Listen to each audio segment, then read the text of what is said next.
And we are live. We love to see that. We love to see when we're live. So we're here again. We are here again doing this topic. Should parents ban topics from schools? And this Jubilee video is concerning, what is this Jubilee video? It's concerning certain people. Conservative parents versus liberal teachers. So it's a little bit different. It's a little bit different from what we did before.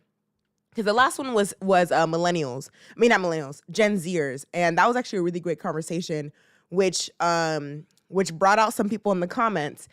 Let's go to screen two. Screen two. Thank you. Which brought out some conversations in the comments. And some people were like, oh, well, why should I be friends with people that are trying to have rights over women's bodies? And I was like, I'm not saying that we should be friends with those people. I'm saying that we live in a day and age where it's so hard to have a conversation at all without people getting defensive. You cannot have a civilized conversation nowadays with either side without it getting to a point where we're heated or we're yelling at each other or we just kind of give up. I'm the person where I give up, where I'm like, I'm not gonna be able to change your mind because you're starting to get mad and you're not listening and you're interrupting me. So just forget it. Like, I get to that point. But so I wanted to watch this video. Bro, why'd they make this like Hans Zimmer Hey Hassan, we know you're Oh, that's so crazy, Hassan. I watch Hassan's videos. That's so react cool. to this video. So we want to invite you to be in an episode of Middle Ground. Maybe a one-on-one discussion with someone like Ben Shapiro. So it'll be great if you can announce your participation here first and we can get Ben's attention. For now, enjoy the video. Yo, that would be so good to get Han versus Ben. Like, we need that. It sounds like what you're saying is you want to be able to introduce all ways of life. Yes. So would it be okay to include a book with a man having a relationship with a 12-year-old in that book? I know it's extreme. No. Hold on, but just hear me out. Because now Hear you're me out. equipping gay people to pedophiles. No. This is why I'm bringing it up. Is who establishes the boundary? Yikes, what just happened? Let me move my screen for a second because I'm shook right now. Hold on a second. How did a 12-year-old get into the conversation? Are we good? Okay, we're good. Teachers have their own political agendas. Of course. Of course they do. What do you mean by that question? Okay, I guess they'll elaborate. But of course teachers have, I guess what I'm thinking is their own political opinions. Well, of course someone does. I'm a teacher, so this is actually I'm actually really excited for this video because I myself is a nanny. It's one person, so am I a nanny? Am I a teacher? Okay, yes. I myself is a nanny, and there are times when political topics come up, and I will try to give the most neutral. I tried to give the most neutral stance while also giving the most moral stance. So if it's like, you know what I mean? That's my answer. I think it's important to because there is right and wrong. Individuals will have political agendas. It's a natural thing, and people should understand their political views. I think where we need to differentiate it is whether a teacher should have a political agenda in a classroom. But is your idea of a political agenda like these teachers telling students this is who you should vote for? If you vote for these people, it's wrong. You should not be doing ridiculing that is absolutely the wrong. beliefs that they may have for political or religious reasons, and using their position of authority to mold the minds of everyone else. When That it is comes absolutely to incorrect. Not supposed to do diversity or these new sort of terms, I am not for certain types of what so-called diversity when it comes to these new kind of topics. And Can you expand upon that? Like, what do you think like shouldn't be critical included? race theory or some of the gender ideologies. It's not diverse if you're the teacher, the person of authority in the classroom, and you are saying this is how something should be. Yeah, so I come from an elementary perspective. I'm a first grade teacher, so the conversations we're having in class isn't about the socioeconomic nature of the world.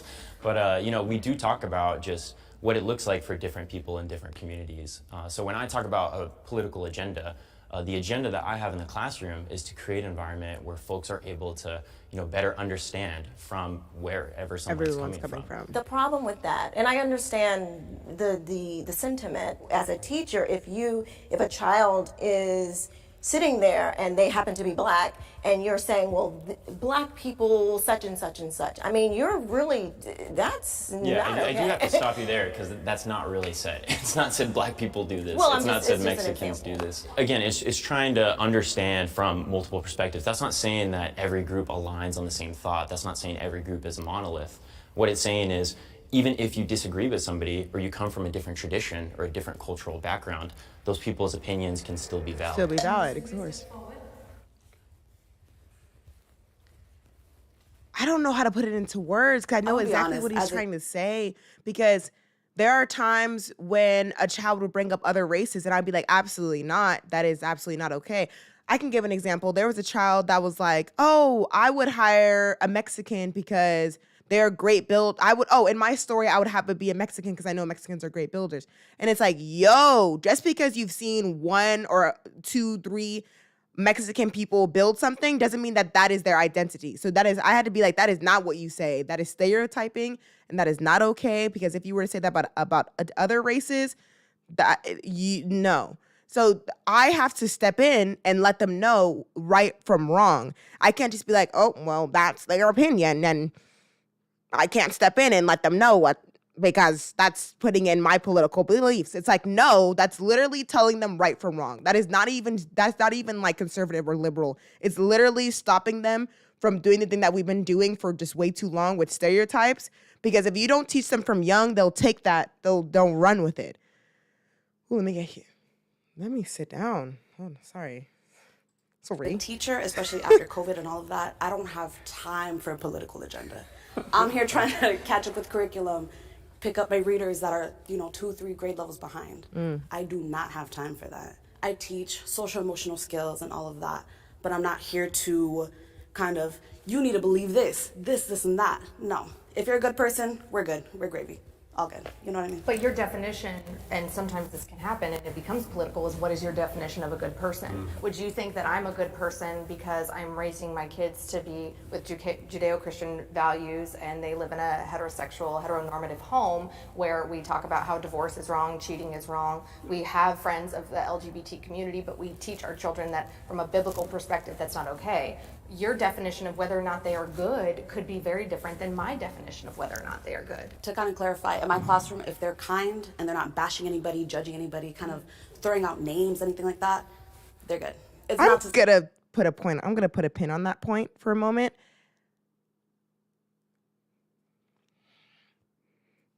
Have your beliefs, but do not force it onto someone else. Is that what I'm trying to, is that what I want to say? Is that the point that I want to kind of say? I don't like what she said. I don't like that, but I would hate it more if she was like, well, hey, I'm going to teach you what we teach here in the house, and make sure to go tell everybody, and make sure to go bash everybody else that doesn't live like we do. That is when I have a more problem.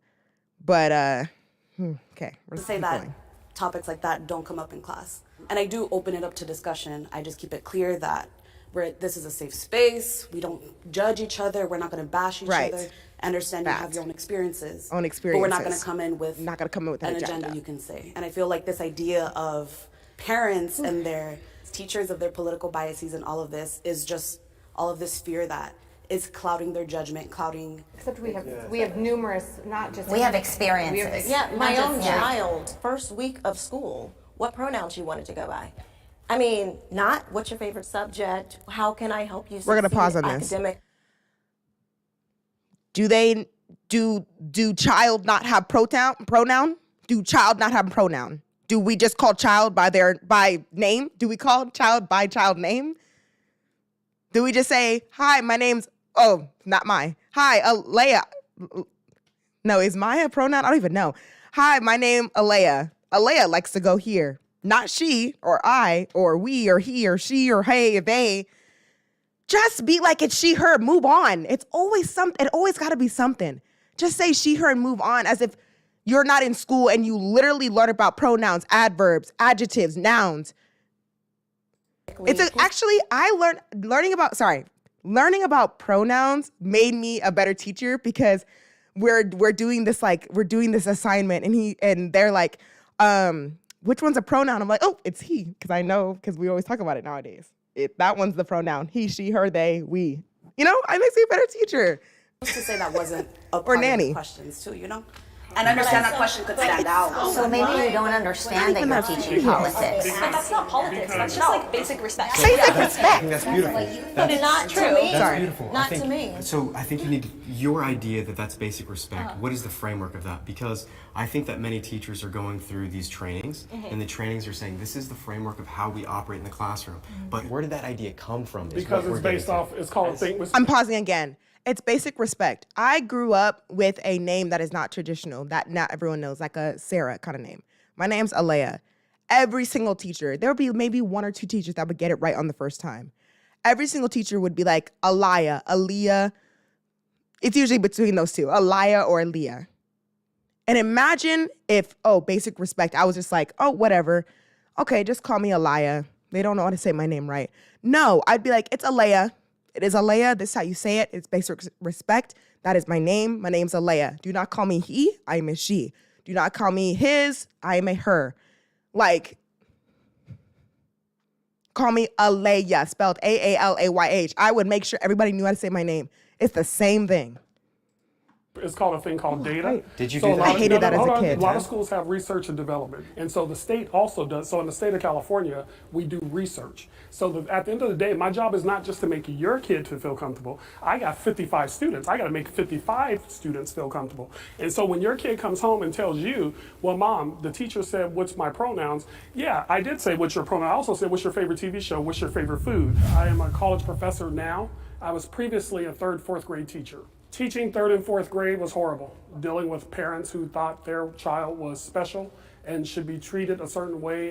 It just wasn't doable. The constant complaining, the accusing people of doing things that are not going on in our classes, not being enough for their child.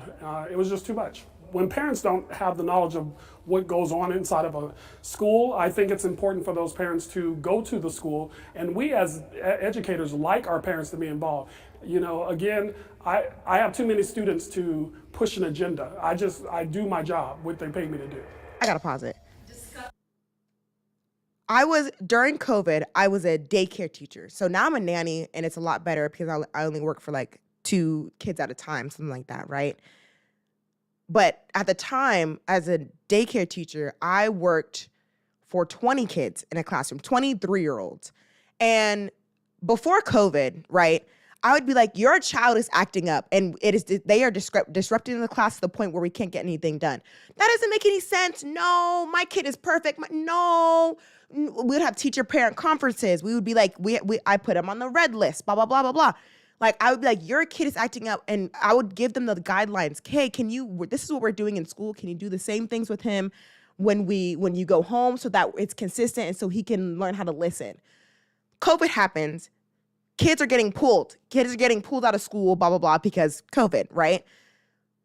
And then because of COVID. Months later, like let's say 6 months later, like in August, some parents are starting to come back and they're like, when are you opening up again? Oh my gosh, I don't know how y'all did it. Oh, when are y'all opening up again? Like these kids they're so loud. And I'm like, imagine having 22 for 8 hours.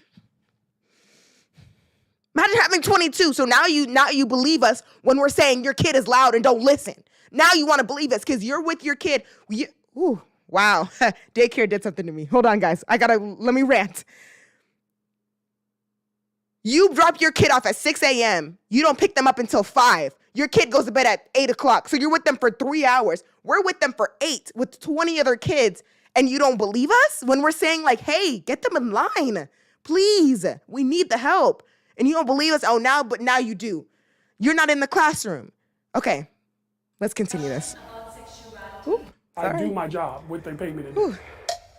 Discussion about sexuality doesn't belong in schools.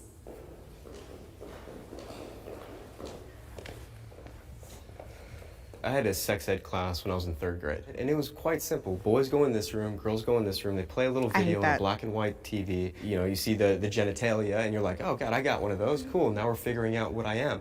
The fear is these schools have no boundaries. Like, if they do the classroom thing where they want to split kids up, how many genders are we going to do this? We're going to put boys, them. Hey, how about we just don't split them up? I never understood why they split up the girls and boys. Even before like pronouns and sexuality was more talked about, never understood why they did that. And then girls, and then how many rooms do we need to create for so many pausing. Because we should be learning the girls should be learning about the boy parts, and the boys should be learning about the girl parts. Have y'all seen these street videos about women being like, tell me about periods? How long do they last? How many times a month does a woman have a period? How many holes does a woman have? And men don't know it. Men don't know. And it is so crazy. Some people are like, can you pee while having a tampon in? And men will be like, no, you can't. Like, that's impossible. And it's like, yo, it's a capital yo. Quality, or are we really chasing equity? And I think parents now are beginning to realize we've got to stop this and create framework about sexuality, especially in a hyper-sexualized culture. My kids don't need to know at 6, 7, and 8 years old about different types of sexual acts. That's not appropriate. People think that this is just kind of happening, it's a one-off. It is in so many schools where I live. What needs to happen is they need to bring in an OBGYN and take it down to child terms. You don't need to tell them every detail, but you need to tell them the basics. They need to understand the basics, and that's it. And then as they grow up, there needs to be more than just, I've been in 2 sex ed classes. It was one when I was in 5th grade and one in 8th or 9th grade. And then that was it. And I'm like, there should have definitely been levels, like a class, like a class that you take, like science or math or something like that. You know, there should be a taxes class too, but I'm not gonna get into that. In Florida, there was a poster going around where kids could text anonymous strangers to get information about sex. And on this poster in school, want to get laid? Wow. I mean, it's beyond, and there is a push for pleasure-based sex. Pleasure for who? My oldest is 9 years old. She's in 3rd grade, and she's been exposed to things, and we do have conversations about it. But that's a conversation that I should be having with my 9-year-old daughter. If a 6th grader or a 4th grader is going to be prompted by a teacher, hey, what are your pronouns? As a parent, I should have a heads up about that, because they're not even going to understand the question. And so I think that the idea that those conversations are started in the classroom instead of in the home is a big problem. I have a family member who first day of 6th grade was asked for her pronouns, and she stood up and said that as a person of faith, she believed that God didn't make a mistake making her a girl, and so therefore she identified as a she, her, and she was sent to the principal's office and punished for that decision. Oh, she should not have been punished for that, but she didn't have to stand up and say a whole speech. She could have just said she, her. But she shouldn't have been punished for that as well. That is very weird. Thankfully, we haven't seen that broadly yet, but I think it's really damaging to take a shy, innocent, 11-year-old child and make them stand in front of a classroom and determine something. Don't use them. It's she. She's a she. She's a girl. Don't use them. They. Something that they maybe haven't. They even don't say it. Into. Right?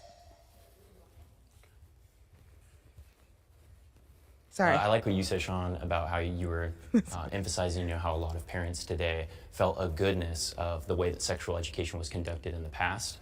So there is an agreement that sexuality should be talked about in schools. The disagreement is whether it should just be purely heteronormative or if we should include all aspects of sexuality.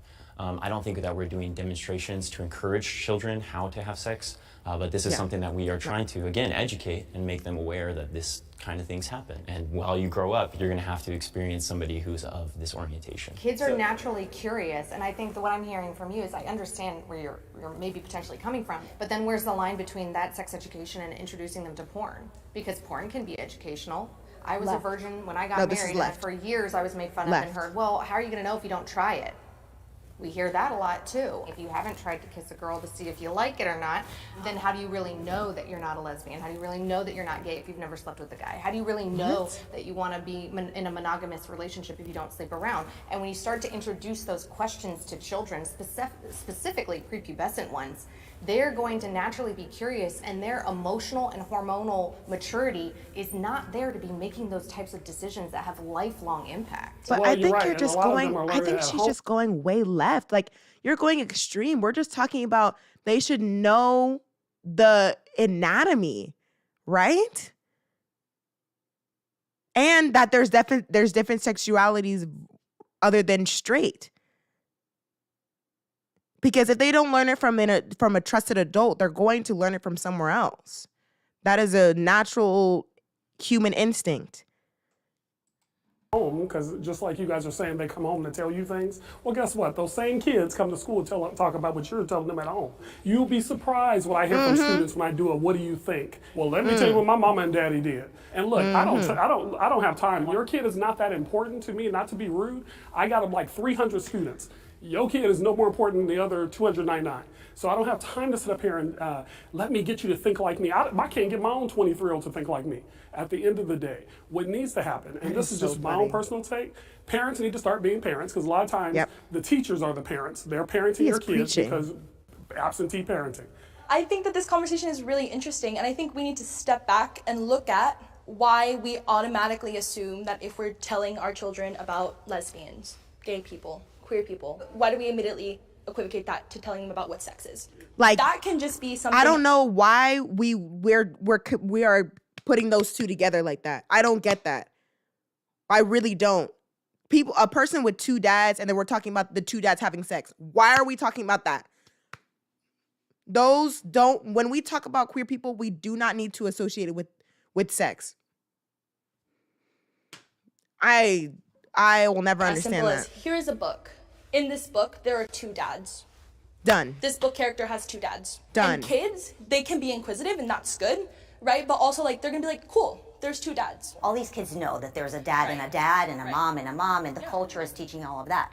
So what we've noticed is that the curriculum in 8th grade and up is a lot deeper than that. It's more like, here is how you can have sex so you do not get pregnant. Illustration of anal sex. That is the stuff. Where are you getting this from? Because I have never heard of this before. I've never seen this before. Go ahead. Again, and that sadly is the trust that's being broken between teachers and parents. Yeah, and I think we're moving into a conversation about comprehensive sex ed. What I am talking about is when I go into this classroom and I'm teaching kids, I'm not going to just teach kids material that is heteronormative. Out of curiosity, it sounds like what you're saying is as a nanny to a 4-year-old and a 2-year-old, right? I would bring in books from the library, and it would have like, oh, Riley has two dads. Oh my gosh, he loved the book. Oh, I miss my child. Oh my gosh. Okay, sorry. Reminiscing. Anyways, he would love that book. He'd be like, Riley. He had autism. He has autism. But he would want to read about Riley most of the time, and then a week later I would have to take the book back. But anyways, he wasn't like two dads. Why are there two dads? I have a mom and a dad. I'm so confused. No, he just loved the story about Riley and her going to school. Why can't we make it more normal? Also, Riley was a person of color, so he saw a black little girl going to school with two dads. Why can't it just be like normalized, other than like something that's so like, whoa, my gosh, now we're going into sex education? Nope, it was just a really great book about a kid going to school for the first time because he was about to go to school. Anyways, it was a really great book, and now I'm sad because I missed the child. Okay. I want to be able to introduce all ways of life. Like these are the people that you will encounter with throughout life. That is what I'm arguing. Yes. So would it be okay to include a book with a man having a relationship with a 12-year-old in that book? Whoa. Be okay? Whoa. Go back.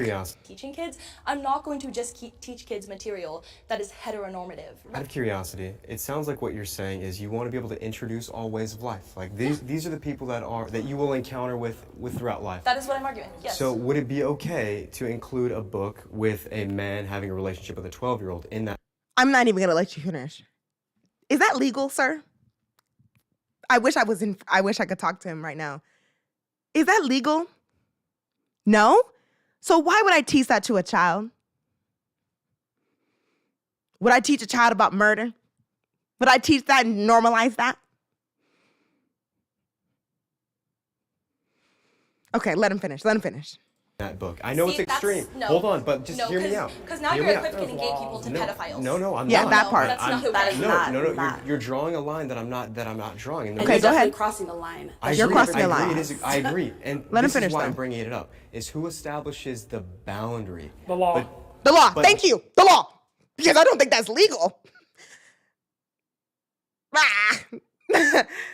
Didn't think that was legal. What law? The law is The law. But the law that's been signed in in some few No, I'm states sorry. No, makes there's it- laws against between adults having sex with children. Now, if a student had two parents, Why even bring that who up? happen to be of the same sex, I'm not going to sit there and discount who they are in my class. I cannot do that. I sign a contract. Right. I would never Of ask course. anybody to uplift or suppress any child. I want there to be equality in the classroom. What I am saying is that there are factual instances where this is being taught in classrooms. I pulled my children out of public school because I need them to after they like film these people, I need them to be like, all right, all this like stuff that you said about factual evidence, I actually need you to pull that up so we can put it in the description of the video. Yeah. No, we're calling you out. Yeah, the factual evidence that you just said, that you said you have factual evidence, send me the link so I can put it in the description so all of our audiences can look that up and fact check you. Ooh, there are so sorry, I many need to calm instances down. of this Let happening. me just watch I this. am a parent. I'm looking in the book bag every day. I'm checking in with homework. I am talking to the teachers and the principals, and I'm involved. But we didn't know that, during class, there were images shown of literal sex acts or describing certain situations that were inappropriate for young children. We have a belief system at home, and the children want to break the boundaries of that belief system naturally because we're human beings. That's just what we do. And we're trying to confine them to a set of beliefs to say, this is what is right in our home. And we're seeing the schools get funding from Planned Parenthood. They tried to pass a bill to put medical facilities to offer abortions in high schools here in California. And it's gradual, right? It starts with, this is a book that has two dads. This is a book with two moms. And it's just a gradual curiosity that could leverage and break away that child from the root in the home. My education growing up That's was crazy. fully public That- education. I- College I is where I just- started. I don't know. That's like a really crazy, like, let's not use that word. That's a really, can't think of another word. That's a really crazy mindset to go to. Like, just an innocent book about two dads going straight to, like, I'm really confused by that logic. It's like, you don't think, I'm so confused. Like, I'm trying to, like, get into their mindset to really understand, because this is what I was talking about in my last video, where we have a problem with not being able to have a conversation. Both sides get heated and mad, and like I was earlier. Sorry, I'm really trying to calm down and stuff, but it's really hard to have a conversation because then we can't get to a middle ground like they're trying to do here. But I want to get into their mindset so I can try to get to an understanding. And that point, no, there's no understanding for that.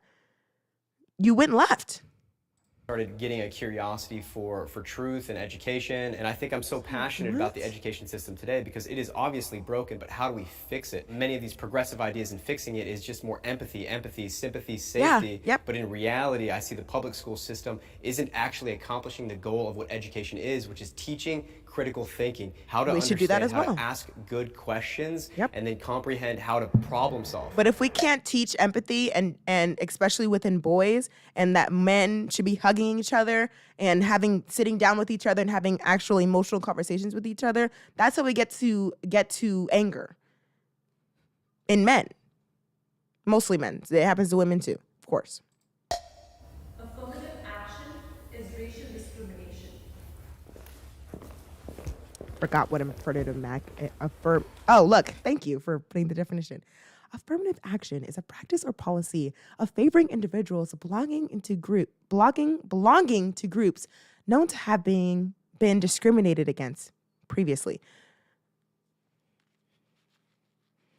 Wait, what? Affirmative action is the practice or policy of favoring individuals belonging to groups known to have been discriminated against previously.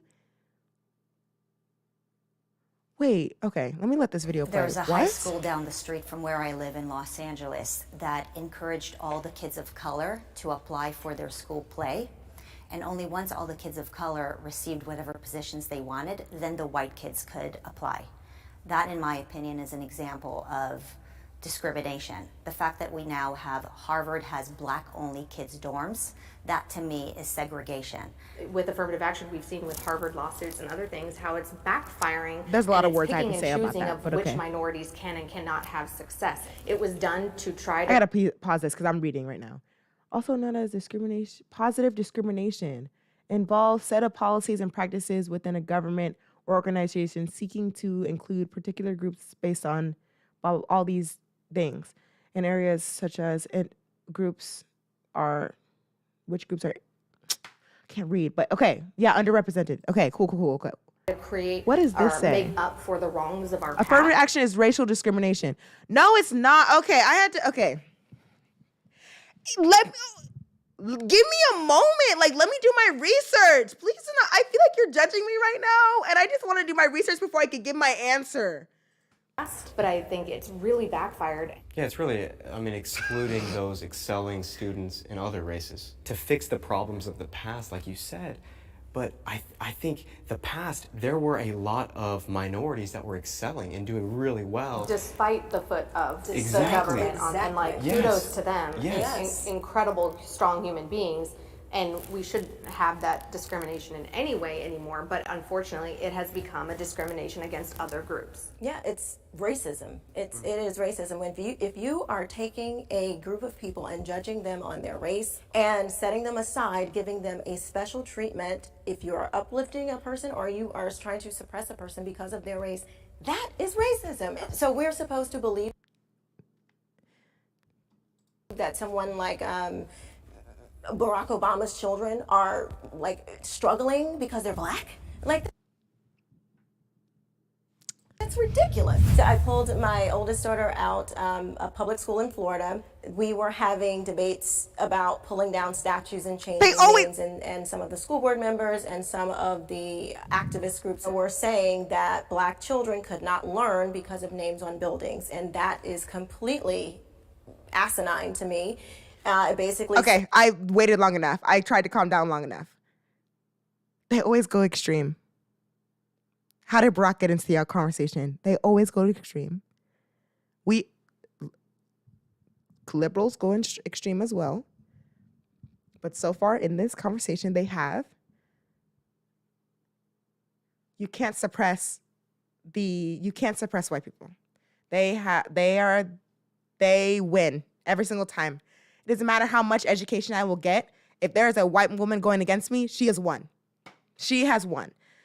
So affirmative action, what I've read, is just to give us a little bit of a leg up. The people that they were talking about being like, oh, before black people, before the government got involved and things like that, black people were excelling. Those are the people that had to struggle, had to like probably climb the longest ladder, while white people just get to walk to get in. You know what I mean? While we gotta, oh my gosh, then we can excel. And then even when we excel, it's not enough. Have you seen how bachelor's degrees don't mean nothing no more? Because now everybody has a bachelor's degree, so it don't mean nothing no more? Huh? So I gotta get my master's now to be something? Nah. I got my bachelor's. I went to college for 4 years. It means something. But now that so many black women have a bachelor's degree, oh, it don't mean nothing no more. It don't mean nothing no more. Calm down, Alea. Calm down. So that is why I'm like, my bachelor's degree means something.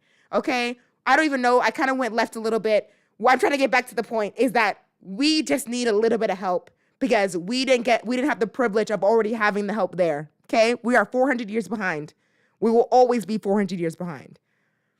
Thank you. Welcome to my TED Talk. says that because we have a higher level of melanin, somehow our brains don't work. And every other kid could walk into the building and get the education that they needed, but somehow not for you Black children. And I found that to be just disgusting. And I did not want my children to have any type of idea coming from authority figures who believed in such things like that. I kind of missed what she said, but it's fine.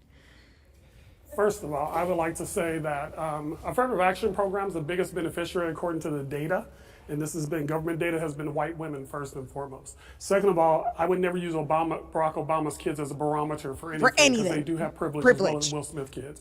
But if we talk about Laquan Smith down the street that nobody knows, there will be some impediments based.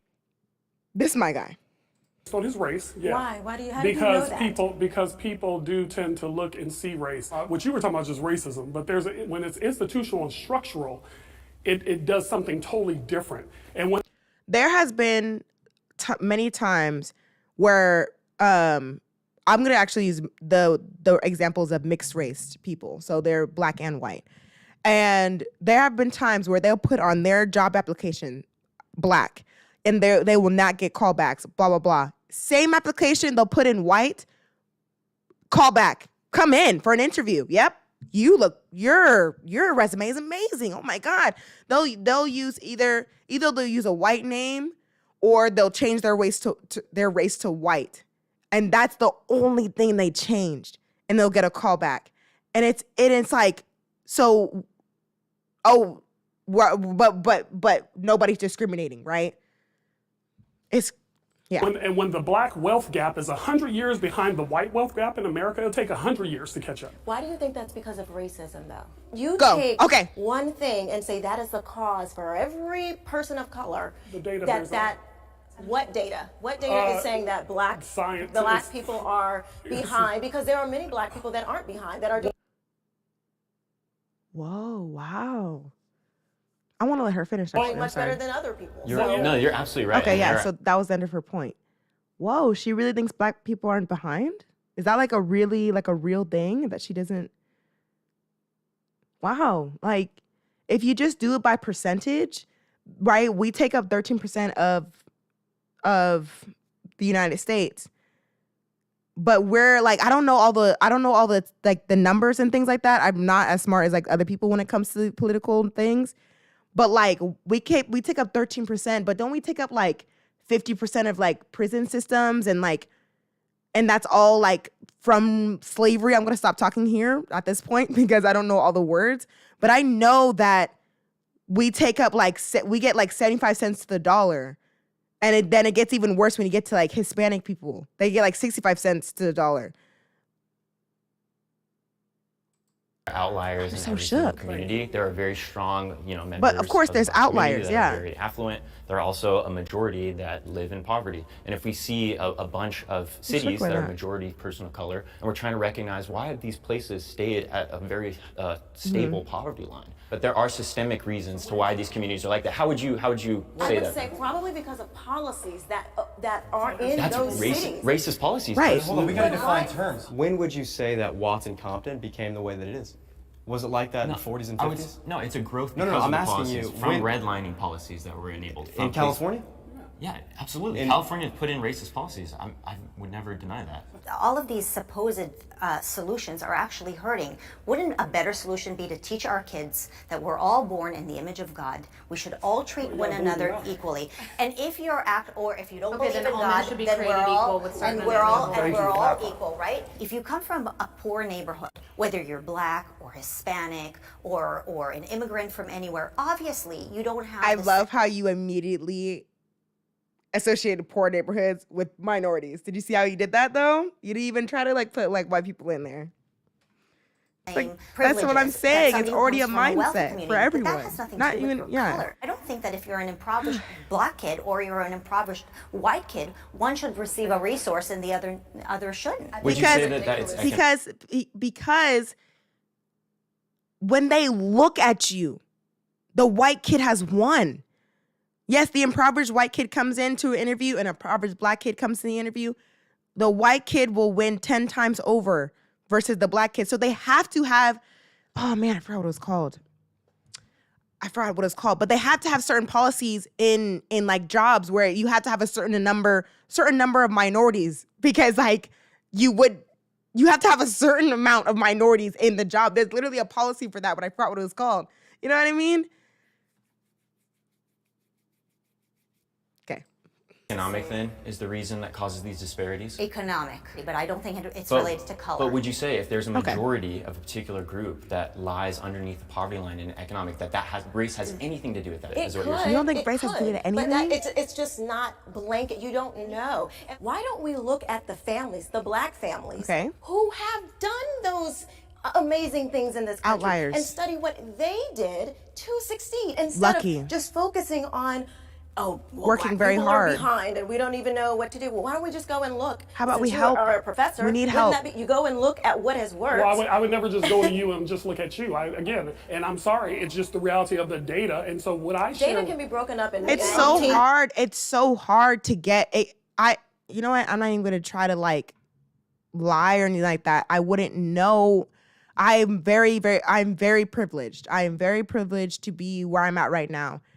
So I wouldn't know fully. But it has to be very hard to get out of poverty, and you have to just get lucky.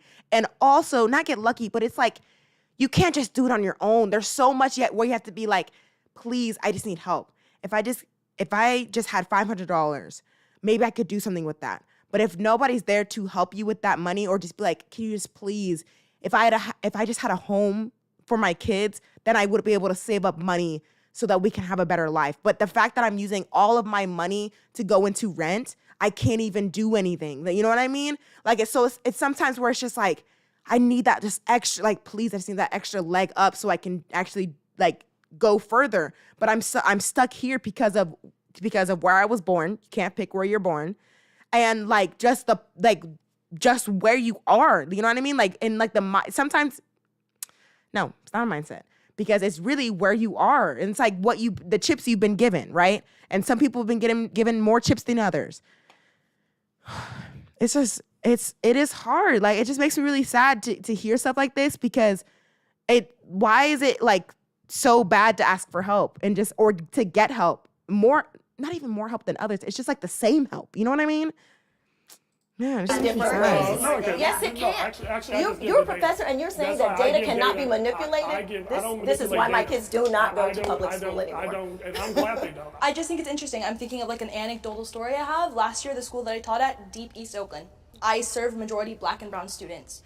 Over 70% of our families under the poverty line. These are some of the hardest working people I have ever seen in my life. They get up, they have 2 or 3 jobs, 3 or 4 children. She's already said it. I would argue because of their economic status, right? Because of liberal policies that is the government telling them that they can and cannot succeed, because of how high our property taxes are here, because we do not have school choice where they can take their dollars somewhere else. If you put those same families in redder districts in the country, like places in Florida and Texas or Virginia, where they have better options for their families. In Texas versus California's, well, I guess that's by percentage, but still, California's minimum wage is $15. In Texas, it's $7.25. So they'll be taking their money over here, right, just to make less. And it's hard to move, anyways. What am I even saying?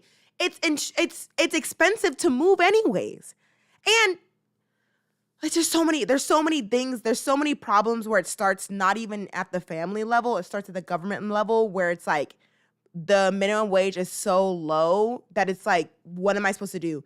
Minimum wage is $1,200 a month. $1,200 a month. And the average monthly rent, I think, is like $1,300 or $1,400 a month. So you gotta have 2 jobs. That is just makes me like really angry and sad that someone has to work 2 jobs just to exist, and they didn't even ask to be here. They weren't like, hey, I feel like being born today. Let's do something crazy. Let's be born today. You know what I mean? Family, you would definitely see them be able to and where succeed. Black and brown children are still underperforming in schools. But coming from Florida, the school that I was at, it's graded from like A to like D, F. When I started there, it was a C school. very poor performing. And technically, sure, they have school choice, they don't have state tests anymore, but they're still so badly performing. The community of it, black, brown, very little white students in that community. But not to say that student of color can't be more affluent, but I think it's ridiculous to kind of say that color doesn't play a part into disparities. It is and very just disadvantages. So in Florida, a lot of people, which requires quota of underprivileged people, that I had encountered weren't kind to others, and sometimes I would have coworkers call students retarded and using racist slurs and things like that. And from my standpoint, hearing something like that, it disgusted me. My coworkers very quickly were able to kind of distinguish me from the rest. Like, if I was gonna come to the teacher's lounge, more hushed conversation, people wouldn't share as much as they used to just because I would call out behavior like that. Teachers with guns make schools safer. This makes me so sad. I have no comment. You know what? I'm gonna disagree. So I was really in between. I didn't really know how I felt about this issue at first. But then I started looking at places that had armed their teachers. So I believe that model is good. It has to be voluntary. Yes. So the teachers have to want to do it themselves. They have to be well trained. Yes. They have to have background checks periodically. That has been successful. If we're trusting teachers, which in some cases we do, in some cases we don't, but if my mindset is that if we're going to trust teachers to mold our children's minds and educate them, they're there for 8 hours a day. We should also trust and kind of enable them to protect themselves and our kids physically. I think by no means. I don't know. I just want to be a teacher. Like, I don't go to, why am I getting emotional when it comes to kids? Like, I don't go to school to have to do that. Should we ever force a teacher to carry a gun? But if a teacher is willing to take on the responsibility of learning how to handle a weapon properly, I think that we should allow them to do that for us. And it frankly would be an incredible service to us. I'm not going to I'm not in the military or anything. Like, the kids should go to school not having to think of things like that. They should be going to school to just, oh my gosh, I get to see my friends, I get to see my teachers, I get to do field day. It's a fun day. Like, it should be fun to go to school. Like, teachers shouldn't have to think of things like that. You know what I mean? All right, It's so sad. just to break it open, this conversation is so much more nuanced than to arm or not to arm. And if you want to save a school, you need to get parental engagement. Let's look at the mindset of the individuals that are going into these homes with firearms. that's fine. Those individuals are not mentally okay. There's something wrong happening, whether it's at school, in the house, whether it's, who knows, maybe it's something they're consuming online. And I think that's the parents' job to continue to engage to make sure that child is healthy. A lot of these kids as well that are going into schools that are not mentally healthy, they're coming from single-parent households. They're living with their grandparents. There's something intrinsically with their identity that's broken, and I think that. Please do not associate single-parent households with mentally ill or living with grandparents with mentally ill. That's just not how that works. Whether you arm a school or you don't, it's not going to change it if you don't address the real issue. I agree with you. The people that are, perpetrating these crimes and these mass casualties are messed up individuals. I would absolutely agree. Mass shootings are a uniquely American problem. So if we try to understand what's the root, why does America solely have that problem? I would say it's a gun culture problem. So if the idea is, should we try to remove aspects of gun culture that really pervade in our society? Should we do that, or should we just increase the amount of firearms we can have in every single space, just so that way we're properly ready for a gunfight whenever. I want it to comes clarify up. gun culture. Are you saying that there's the shoot 'em up, bang 'em up video games? Are you saying No, I wouldn't say it's video games. I'd say It's never institutions video like the games. NRA that heavily impose, you need to own not just firearms, but as many firearms as you can. I personally would not like to be armed. I do not want to take lethal action in the classroom, and I want to make it a safe and inclusive environment. Arming teachers is a response measure. You're literally arming civilians. Like, what are teachers like? I just wanted to teach a student. I guess I'm out. You know what I mean? To particular violence that goes on in our schools here in Just America. want to teach about 1, 2, 3, And personally, ABC. I think we should focus more towards solutions to prevent these occurrences from happening, Solutions. rather than just implementing responses implying that these actions will occur. I'm Literally fighting fire with fire. This is literally the definition of that. just going to be honest with you. You don't want me to have a gun because I had to go back to therapy in the last few months. And so I agree with a lot of what you guys are saying, what your plan was. But I would also say mental health. We got to understand some of these school shootings are done because people have snapped. People have natural biases and things like that, and people could act on those biases. Then they could be guns drawn and not a clear mind, you know? Like, as a parent, how would you feel knowing that you don't know which teachers have a gun and you've had bad experiences with prior teachers? What if that teacher that absolutely, you know, So blown up- my answer to your question is I feel the same way about the guard in front of my kid's school. I don't really know the guard, but he's gone through training, and I presume that he knows what he's doing. And frankly, I feel the same way about a police officer. I don't need the police officer, but they've gone through training and they were willing to take on that responsibility. And so I would apply the same logic. It's so interesting that... But that's their job. They signed up for that. As a teacher, you didn't sign up to, all right, I guess I'm also a police officer. Am I getting paid more? Like, am I getting also paid a police officer's rate at all? There was this great TikTok actually about this. And it was like, okay, well, if everyone's armed, we know we will be able to protect ourselves from like a shooter. And then somebody was like, okay, well, great, right? So a mall, there's a person shooting up a mall. We all have guns. At the end of the firefight, how do we know who started it? Who do we arrest? Who arrests who? You think it's that person that has their gun out. You think it's this person that has gun out. And then we're just all, you see where I'm headed to? Okay. Bring that up because it really ties back to why I feel like we need to be careful about how much This makes me really responsibility sad. we're saddling teachers with teaching our kids values. It's supposed to be right? On just the one hand, kids. the Like, system is- I'm sorry, I'm pausing it again because it's just, I love being with the kids, and it should just be about just teaching them 1, 2, 3 ABCs. It should be teaching them about geography and like, okay, this is where Asia is and Africa. There's 7 continents. Like, it should just be about like school. You know what I mean? It's so sad. Trust our teachers. This They is our know better than reality. you parents. We should be able to teach them what they need to know about sexuality. On the other hand, you guys are admitting that many teachers are not really checked for mental issues. We don't really know what is happening in these classrooms. I'm not We saying don't that know about teachers what are not friction. checked. We very frequently have like professional development days where we got self-care. So I wouldn't say many by any means. And when I'm coming into the workplace, I'm not bringing in all my baggage. As to say, you know, Right. you go into your work, you're not like, oh, I'm so depressed, my kid's this, So that. why, if there is a teacher who is willing to step forward and will go through the training and will go through the screening, why not empower them to save our kids? I mean, in Uvalde, if there was a teacher who could actually save those children, then maybe we would not have seen so much death. Okay.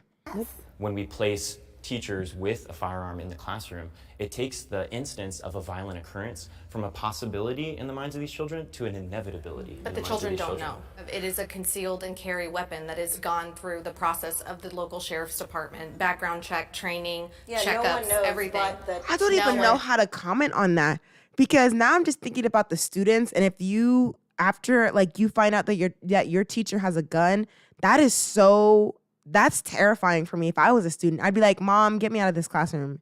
My mom would have been like, "No, you can't be in this classroom." Like it wouldn't even work. And why are we handing out more guns instead of being like, "Okay, well, you actually need a 6 months training. Actually, you need a longer training than you do to drive." I think my classes, I think it was 5 weeks that I had to, or something like that. 5 weeks, a written test and a driving test to be able to drive. And isn't it like for a gun, it's like 2 days and you're like, all right, here you go. Isn't it something like that when you're 18? It's like very easy to get a gun nowadays. Why isn't it just like, okay, fine, have your gun, that's totally fine, but just be like 6 months. Like that's all I ask for. 6 months training, background checks. You can only have it in certain places. You need to have your badge, the concealed carry thing, and call it a day. That's all I'm asking for. Some people are asking for like take it all away. I personally, I'm good. I'm really terrified of guns. I'm very okay. Like I'm okay. But for other people, just be trained. I don't know. And police department. I have a logistical question. That's all I Does this ask. teacher have the gun on them? Ugh, You wouldn't it's know. so scary. That's so at all times. It's a At all concealed times. carry. It should never be in a place of a child. But then a child, it's so scary. Like a child could just like snatch. I feel like it's so easy just to snatch. It's illegal No, to I know what a brandish. concealed I carry just is, want to but clarify. my thing and why this question sort of enrages me. Why are we asking teachers to carry guns? When did this become an occupational hazard? When did we walk into school and people were like, by the way, you could be shot today, so maybe Like, you want to why- have your Glock strapped on you because who knows? This might be your Why last does that day on have to Earth. be the That is normal? ridiculous. If you 50 years ago were to look at a teacher and be like, hey, do you want to hold this gun with you? You know, like you might need it. They're gonna scratch their heads and look at you funny. This is opening up a bigger conversation, right? But I think that even though it is voluntary, right, we still need to have this conversation. Like it still We do. needs to It needs to happen be of more why, open even if than a teacher this. was willing to carry a gun to school, they are even having to be asked to do that in the first place. Like why? Yeah, let's skip to the root of it. Walk to the front. Everybody should be walking to the front. Why are you staying behind? Teachers are not getting paid enough. Every day I wake up and I hand to you guys the most precious thing in my entire life, my children. I think that it's important that our society will reflect how much we value you guys. I think that you should receive bonuses if you do a great job. If you're able to represent all of us as Americans, both conservatives and liberals, and you're able to speak on our behalf and take care of our children, we should reward. Yo, like I don't think you get it. Your child for 8 hours a day, and you're gonna pay me 45. You're gonna pay me 45,000. You're gonna pay them 45, 50,000 a year. Okay. No, you didn't hear me. Your human child. I gotta teach them. I gotta get them ready for college and get them ready for their life skills. And you're gonna pay me this. For that, and you should feel rewarded for that. And so I don't know exactly what you make, but I think it is really important that crazy. we invest in you and we pour Invest. into you. And when I see the entire budget that the state of California, for example, spends on education, and I realize that a sliver fraction of it only goes to you guys, it breaks my heart, and frankly, it makes me so angry. I don't need more bureaucrats. I need more good teachers. The good teachers, they put their whole heart into the children, their whole life and back. Okay, their back. My back hurts. I've only been taking care of kids 7 years, so I'm not all the way there to the back hurt level. But when you put your whole heart into the children, where you're staying up late, putting projects together, or just thinking about, okay, well, I know this child likes this thing, so let me just buy it. Let me just pay for it. Or you're like making up these outlandish ways to teach the kids the most interesting way, and then you're gonna pay them this like dirt money. They're gonna quit, and then you're gonna get stuck with the bad teachers that are just like, oh, I'm just here for a paycheck. Like it's more than minimum wage, so I mean, like, I'm just here to get a check. Sit down. I don't care. Sit down. Do the ABC 1, 2, 3. Just be quiet. No, I don't want to hear I don't want to hear it. And it's all the bad teachers, and then the students, and it just is down. It's a downward spiral. It's downhill. Is it downhill or uphill? I don't know. Whatever. I left the K through 12 and went to the community college, and I do pretty well. I'm going to be clear with that. But also, I have a So master's. you're not oppressed. Thank So God. I have a master's. Oh.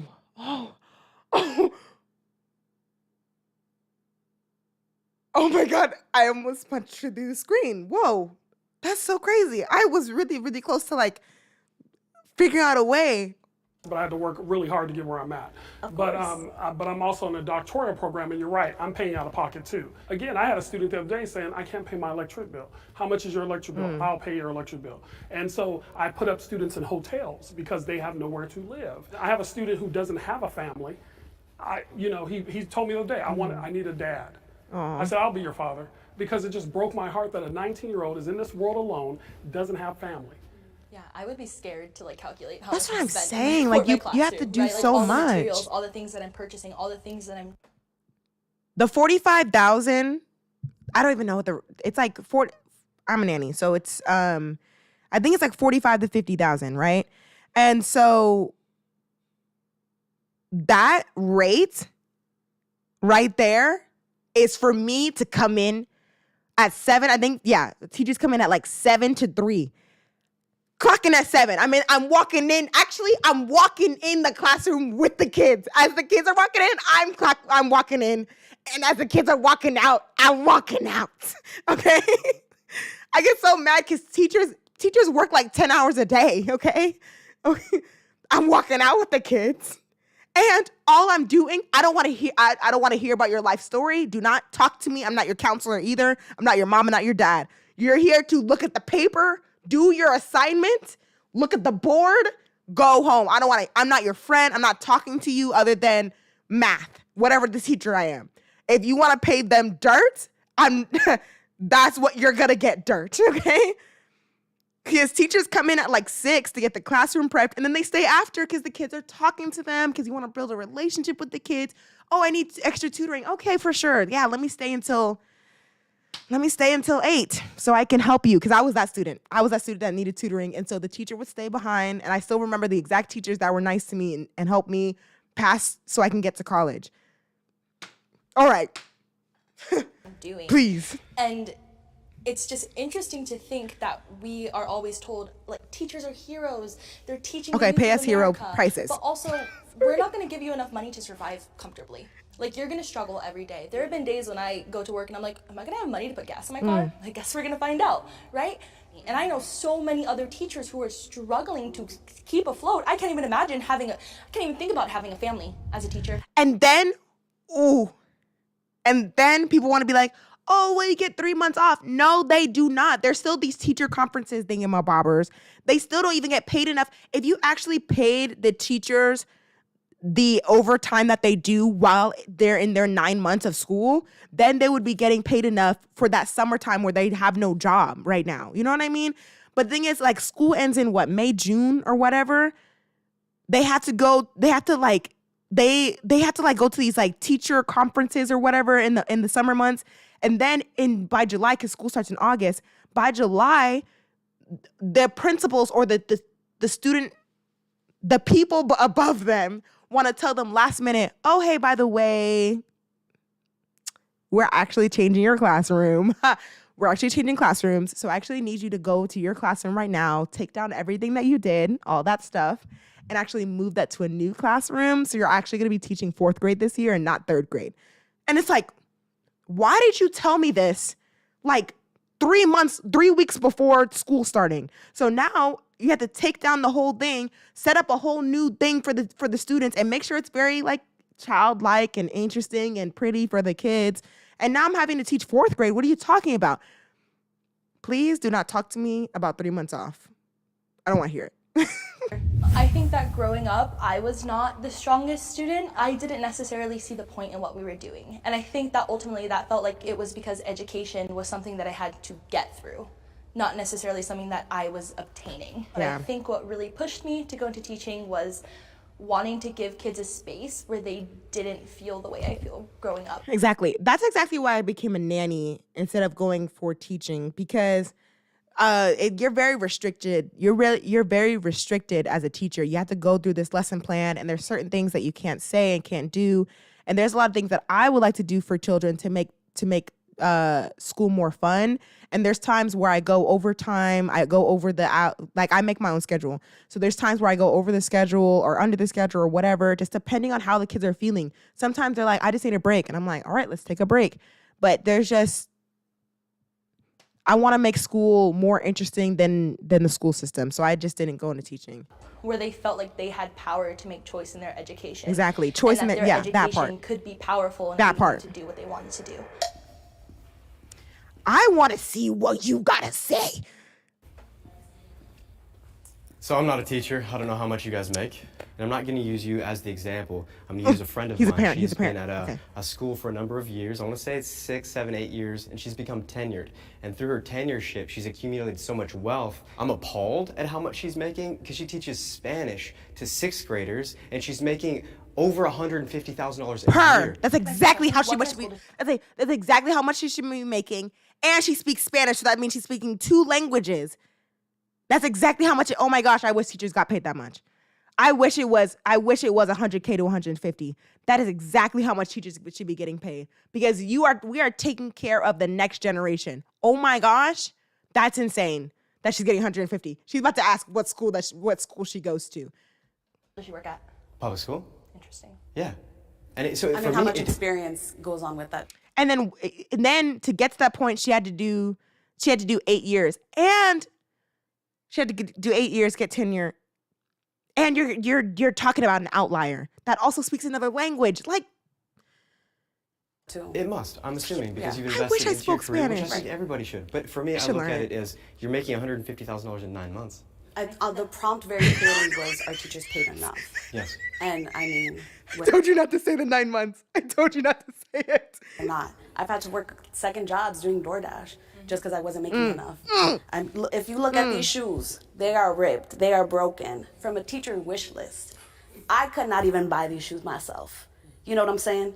I don't make enough money. So I want to clarify, this isn't an absolute. I'm not saying that every teacher is paid enough. I have no idea what your salary is. I have no idea any of those details. I'm just recognizing that if a teacher is getting 9 months and their salary is in 9 months, they get a summer off. No, they don't. Most of society isn't given 3 months to just That's go on assuming vacation. they have 3 months. I'm an 11-month employee. For 1 whole month out of the year, I'm not paid anything. Nothing. I have to figure out my funds, save money that I don't have to try to supply for a month and a half.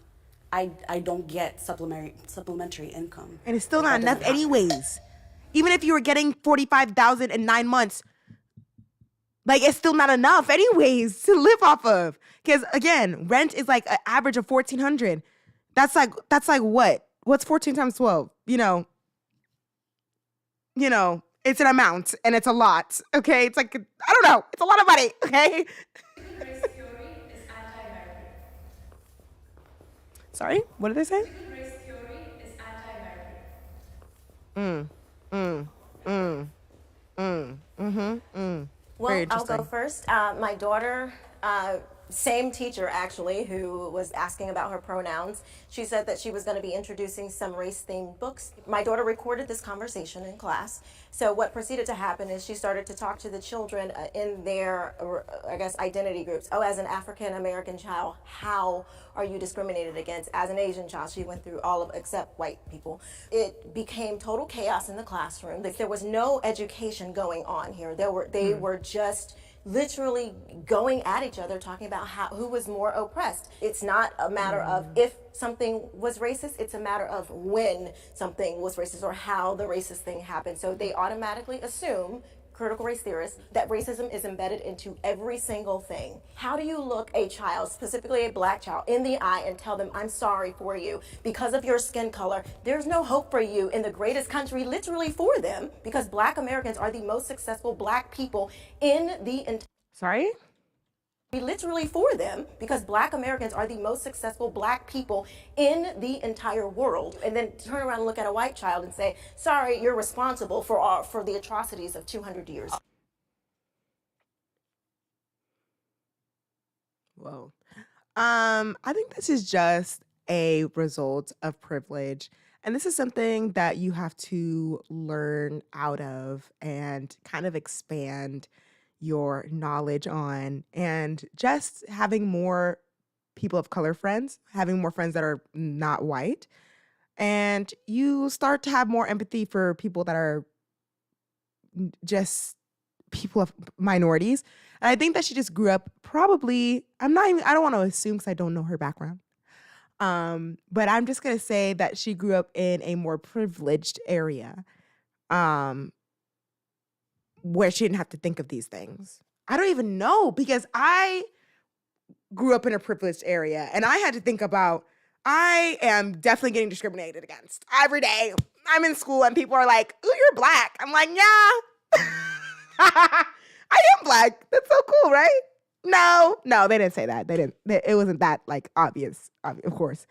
But this is like really crazy that she's saying this. All I have to add to that is that in our home and with our faith, I teach my children that it is awful to make someone feel hopeless or pitied. You're damning them to a future of failure if you are telling them, oh, I pity you and I'm going to do these things for you, instead of coming alongside them and supporting them and doing something. That's literally what we're saying. You're saying it.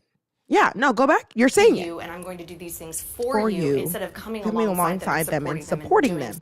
That's all we're asking is for, like, here, let me support you. I was born on a pedestal. Let me bring you up to this pedestal too. I want you to be on the pedestal with us. Let's all be on a pedestal, guys. Isn't this so fun? Like, come on. That's all we're saying. Themselves that pulls them out of that hopelessness. And Why I think can't that we all those be are on two a of the worst things that we pedestal? can do as a broader society. You know what I love about America? My mother immigrated from Morocco. She's a Jewish person. Everywhere around the world, we're known as the Jew. In America, we're known as American. And I think there's something so powerful about empowering any community to be American and to succeed based on your own merit. We don't look back into why we can't. We look into why we can. And so when my family taught me since I was a little girl, I can, I learned that I could. Of course. And that's why I think this country has empowered me so much. I want to see the same thing for kids of all colors in the United States. But if Of course, I agree with that point there, where it doesn't matter what color you're born. Your parents or the people around you should be supporting you, saying that you can. That's really, you can't just be like, oh, sorry, you can't. Like, you can't just, you can't be like, you can't. You know what I mean? You got to be like, you can.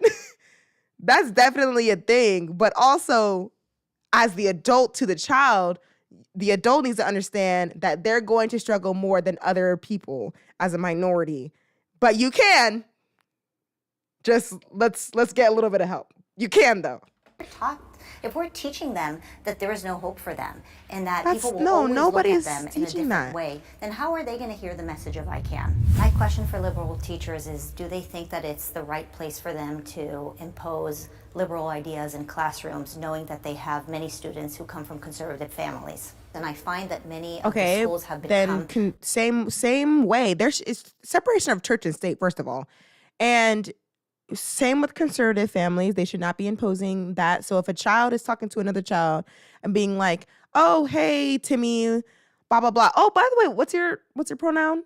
He, him? Okay, so anyways, so yeah, Timmy, he's going to blah, blah. And then a conservative teacher comes up, it's like, there's no pronouns here. It's like, I was just talking to Timmy.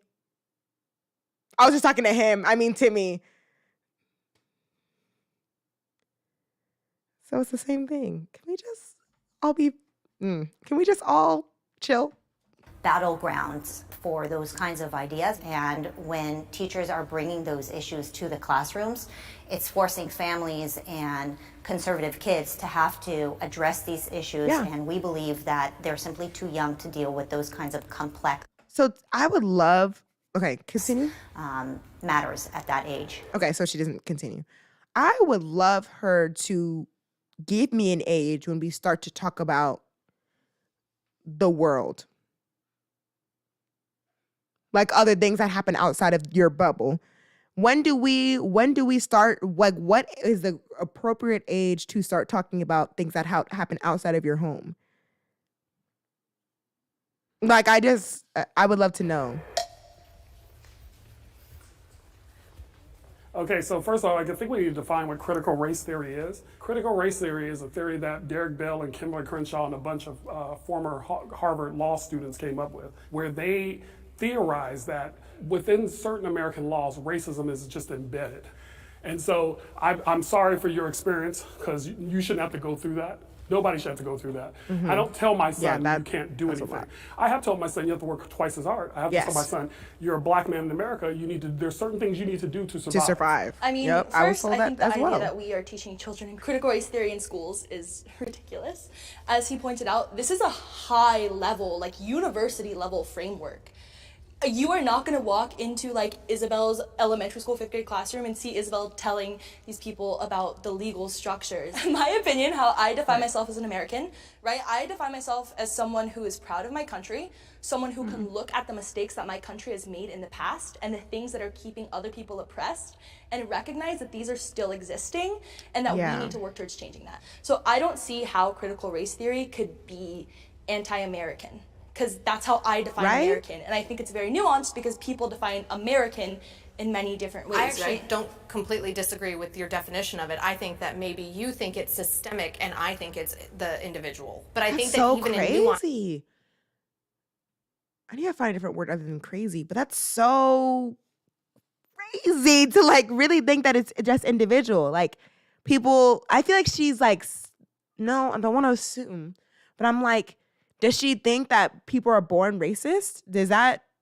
like kind of where she's coming from? Like this mindset of that, like racism is like individual? Like, what?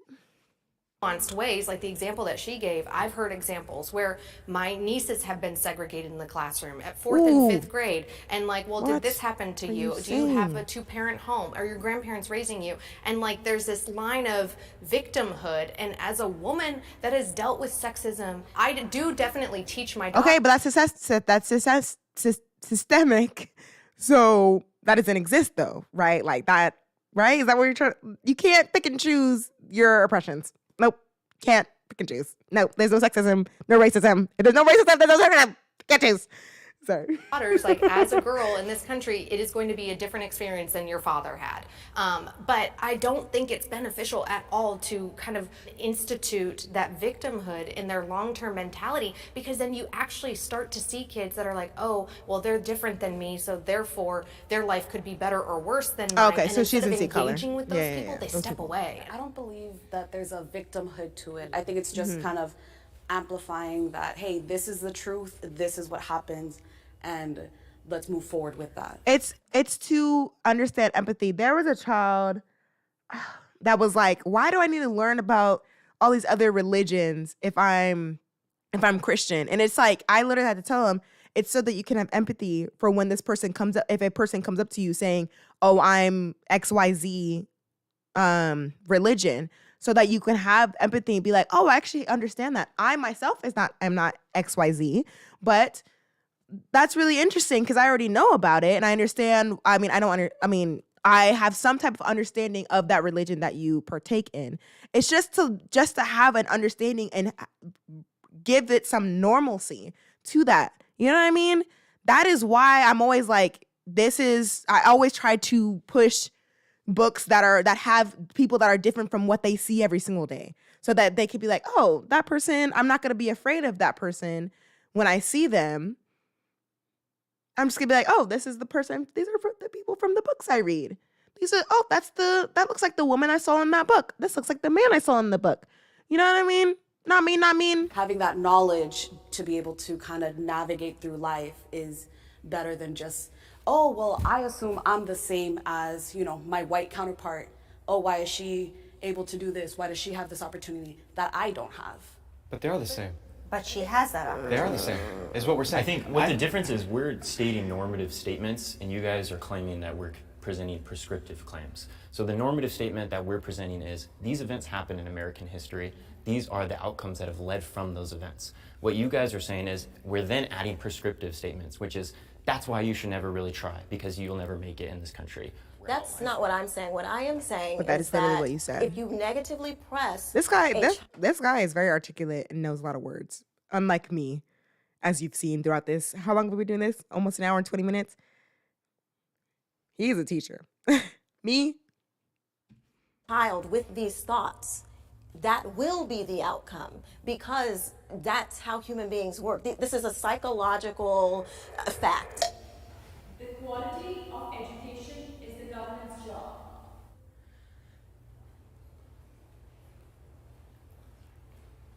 Quality of education is the government's job. I believe it is the government's job. But look, our funding comes through government. I mean, our schools are government entities. So it is policies are government. Everything's government. I mean, if you're in public education, you're in government. We're bureaucrats. That's literally our job. So it is government's job. So yeah, I believe it is. I believe it is the job of the government, because schools are government. That's literally what they are. They're government institutions. They do say what teachers can teach or not teach. So yes, it's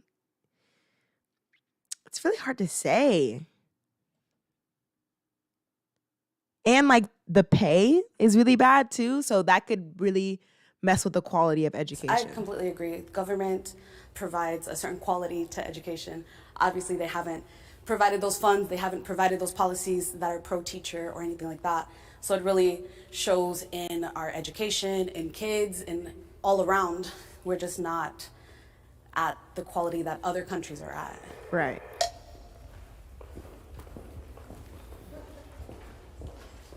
I was going back and forth because what a government is, oftentimes is characterized as like this entity of like a group of people up there deciding what goes on. Where no, like government is just collective organization. Does the government have a role in education? Absolutely. I think that parents have to play a role as well, and not only being involved with what their kid is learning in school, but also reinforcing strong educational skills, and that doesn't happen unless there is parent involvement. I know the kids that are being worked on at home versus the kids that aren't.